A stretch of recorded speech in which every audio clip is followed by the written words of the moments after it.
Atenção! Começa agora uma teleaula de Química do Ensino Médio. Você vai assistir a teleaula de número 21. Bons estudos!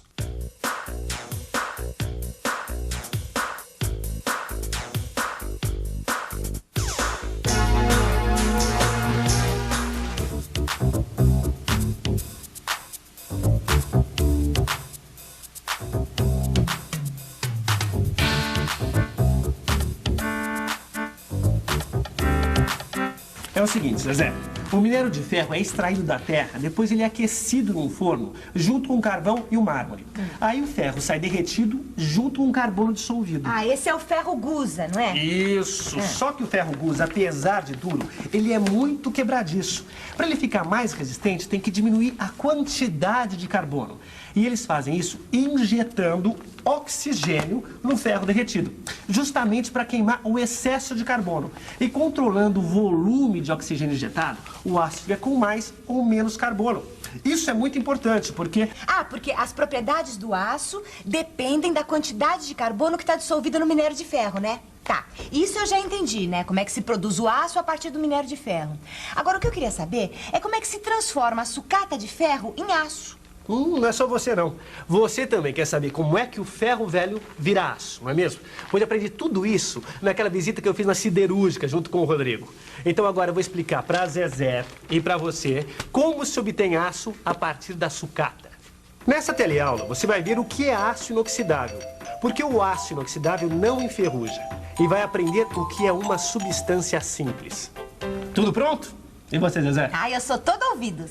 Bem, como você deve se lembrar, eu estava lá naquela fábrica de aço. A gente estava conversando pela fábrica quando uma dúvida surgiu na minha cabeça. Um momentinho só. O Rodrigo me disse que normalmente tudo que a gente chama de ferro é aço. E lá no depósito eu reparei que tem aço que enferruja inteirinho e tem aço que praticamente não enferruja. Por que isso acontece? Essa é uma boa pergunta e mostra que você é um bom observador. E você? Você já reparou que ao seu redor tem objetos de aço que não enferrujam e objetos de aço que enferrujam com muita facilidade? Pense agora num objeto que enferruja com facilidade e outro que a ferrugem nem chega perto. O aço usado nas construções, que as pessoas chamam de ferro de construção, enferruja com a maior facilidade. Já os talheres não. O portão de ferro também enferruja brincando. Agora, os instrumentos usados pelos dentistas não enferrujam nem em sonho. São muitos objetos de aço que enferrujam. Cano de ferro, lataria de automóvel, lata velha e por aí afora. Objetos de aço que não enferrujam são os prateados. Colheres, garfos, tesouras, chave de fenda, instrumentos médicos e muitos outros. Isso, na verdade, prova que existem muitos tipos de aço e cada um com uma propriedade típica. Mas como é que se consegue fazer aços tão diferentes? Isso a gente consegue com as misturas dos metais. Às vezes, as quantidades misturadas são tão pequenas que não dá para acreditar que vai causar algum efeito. E o efeito é extraordinário. Opa, essa eu não entendi. Não é a quantidade de carbono que influi nas propriedades dos vários tipos de aço? Foi isso que eu perguntei. E o engenheiro me explicou que não é só o carbono, não. Os metais que estão misturados também influenciam bastante nas propriedades dos aços. O crômio, por exemplo, ele é muito utilizado na fabricação do aço, principalmente do aço inoxidável. Inoxidável? Inoxidável. Não oxidável, que não enferruja. Quer dizer, então, que o aço inoxidável é o aço que não enferruja? Exatamente. Agora, me diz uma coisa, Zé. Você acha que o ímã puxa o aço inoxidável? Ué, se o aço é feito de ferro, deve puxar, né? Eu também achava, mas não é bem assim. Nada melhor que uma experiência para comprovar. A gente tem aqui um ímã. Um objeto de ferro fundido. E dois objetos de aço inoxidável. Mas são dois tipos diferentes de aço inoxidável. Agora veja. O ímã atrai o objeto de ferro fundido. Já com os objetos de aço inoxidável, veja o que acontece. Esse também é atraído. Olha. Agora, esse outro não é atraído. Nesse caso, o ímã não puxa porque este objeto tem muito crômio, que é um metal que não é atraído pelo ímã. Muito bem. Eu já contei que os metais que estão misturados no ferro também influem nas propriedades do aço. Que o aço inoxidável não enferruja. E que quando o aço tem muito crômio, ele não é atraído pelo ímã. Embora exista aço inoxidável que é atraído pelo ímã. Ai, conta mais que eu tô curiosa.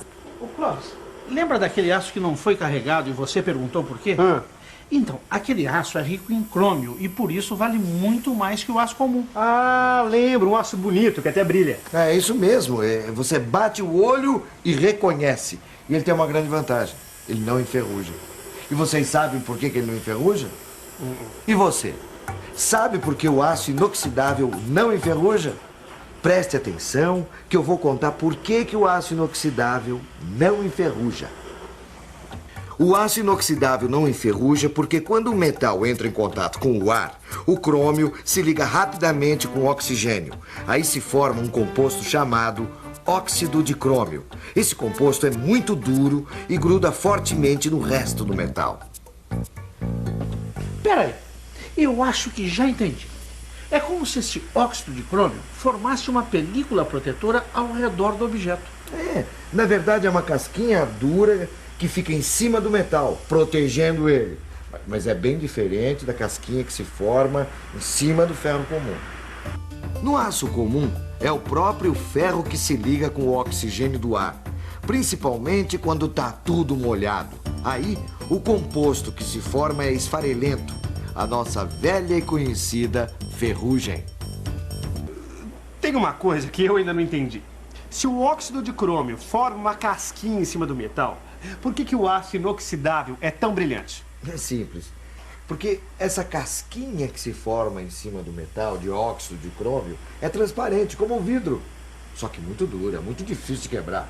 Ah, quer dizer então que todo o crômio que é misturado com o ferro e o carbono fica na superfície do objeto? Na hora de perguntar, esses dois não brincam em serviço. Mas para responder essa pergunta, eu vou precisar de uma mãozinha. Bom, para responder essa pergunta, é bom lembrar como estão estruturadas as partículas de ferro. Você se lembra? No estado sólido, as partículas de ferro estão bem juntinhas, mais ou menos como uma pilha de laranjas. Muito bem. No aço inoxidável, as partículas de crômio ocupam o lugar de algumas partículas de ferro. É como se misturássemos laranjas e maçãs de tamanhos parecidos. Se a gente pudesse ver esse fenômeno, seria mais ou menos assim. Veja, é como se algumas maçãs ocupassem o lugar de algumas laranjas. E o carbono? Onde é que ele entra nessa estrutura? Bom, o carbono é diferente. Por ser uma partícula menor, ele se encaixa nos pequenos vãos que ficam entre as partículas de ferro e crômio. É como se a gente colocasse bolinhas de gude no meio das laranjas e das maçãs. Quer dizer então que as partículas de crômio ocupam o lugar das partículas de ferro. E as partículas de carbono, que são menorzinhas, ficam nos buracos que se formam entre as partículas de ferro e as partículas de crômio. É isso? Perfeito! Ah, e tem uma outra coisa muito importante sobre essas partículas. As partículas de ferro, elas têm o mesmo tamanho e a mesma massa. Seguindo o nosso exemplo, é como se tivéssemos todas as laranjas com a mesmíssima massa e tamanho. A mesma coisa acontece com as partículas de crômio, ou seja, todas as maçãs do nosso exemplo teriam que ter o mesmo tamanho e a mesma massa. E é claro que as bolinhas de gude, quer dizer, as partículas de carbono, também têm todas tamanho e massa iguais. Mas uma partícula de crômio tem o mesmo tamanho e massa que uma partícula de ferro? Não, cada um tem suas partículas próprias. E nesse caso, o tamanho não é documento. Às vezes a partícula é menor e tem massa maior, ou vice-versa. A partícula é maior e tem massa menor. Mas também tem aquelas que são grandes e pesadas, não tem? E também tem as pequenas e leves.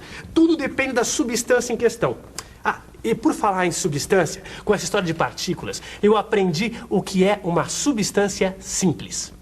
Substância simples é aquela que é formada por partículas que têm todas o mesmo tamanho e a mesma massa. O ferro, o crômio e o carbono são exemplos de substância simples. Ah, eu queria mesmo era ver essas tais partículas no microscópio. Mas não dá para ver pelo microscópio. Não. Você pode imaginar o quão pequenas são essas partículas? Dá para ter uma ideia de quantas partículas tem na ponta de um simples lápis? Oi, quantas partículas de carbono tem na ponta desse lápis? Olha bem aí. Não tenho a menor ideia. Umas 1000. Eu acho que alguns milhões de partículas. Não dá pra ter certeza de quantas partículas tem. Alguns milhões. Vixe, Maria, eu já não sei não. Quantas tem? Uma? Prepare-se para levar um susto. Para contar quantas partículas de carbono que existe numa simples ponta de um lápis, é necessário mais ou menos umas 100 vezes a população da Terra. E toda essa gente contando todos os dias, 8 horas por dia, sem direito nem a domingo nem a feriado.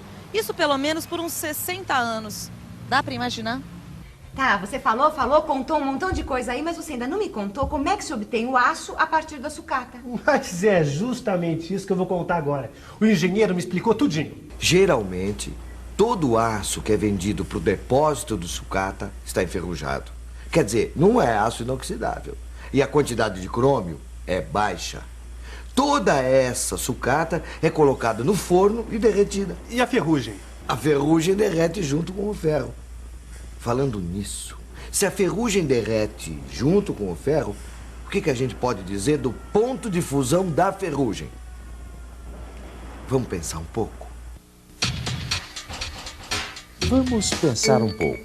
Se a ferrugem derrete junto com o ferro, quer dizer então que seu ponto de fusão é mais ou menos parecido com o do ferro. É isso. O ponto de fusão do óxido de ferro, ou ferrugem, é parecido com o ponto de fusão do ferro. Algumas substâncias não derretem junto com o ferro e são retiradas. Já o crômio, o carbono e outros metais que estão misturados ao aço ficam dissolvidos no ferro líquido. Ah, já sei. Aí é só esperar esfriar e o aço está pronto. De jeito nenhum. Essa resposta eu sei. Para fabricar o aço com as propriedades desejadas, a gente precisa saber quais os metais que estão dissolvidos nele. Por isso é que precisa fazer uma análise do ferro fundido. Quando a gente quer saber o que tem dentro de uma substância e quanto tem, é preciso fazer uma análise. No caso do ferro fundido, é a análise que vai dizer quanto tem de ferro, de carbono, de crômio e de outros metais. Sabendo isso, é só colocar substâncias de acordo com o tipo de aço desejado. Pois então, depois de fazer esse acerto, de colocar as substâncias, aí sim, o ferro é resfriado e vira aço. Então essa sucata vira aço novinho.